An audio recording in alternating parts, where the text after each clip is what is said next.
For Georgina, her daily routine is a matter of life and death. She is one of Britain's 1 million diabetics, now facing the possibility of medical shortages if the UK plunges out of the European Union without a deal at the end of October.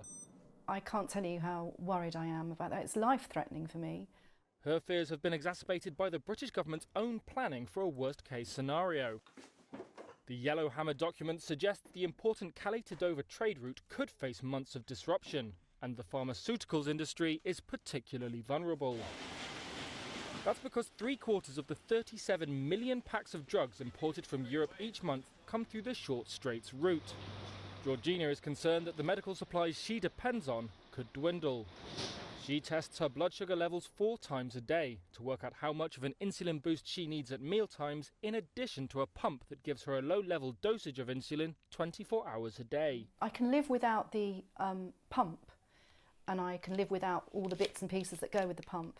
But I cannot live without the blood testing strips, because that's just as important, nearly as important as having an adequate insulin supply. And the two really go so hand in hand. That's the one thing I don't think people realise. She may take some comfort from private sector preparations. At Novo Nordisk, we've been preparing for the last 3 years, if not more than that, for the worst case scenario. Pinder Sahota is the UK general manager of the world's biggest insulin maker, Novo Nordisk. So what we've done is we've increased our stock level from our normal average stock holding is 6 weeks. We've increased that to 18 weeks. That's a warehouse capacity of 3.8 million packs of insulin. Piled up, they'd stand 12 times the height of London's Shard skyscraper. Novo Nordisk has also reserved spaces on alternate ferry routes and air freight if required, while exploring other factors such as what to do in the event of fuel shortages. Whilst we can control what we can control, it's the uncertainties of how long will the delays be that are factors outside our control. But we're doing everything we can to ensure that the patients can continue to get the medicines that they need.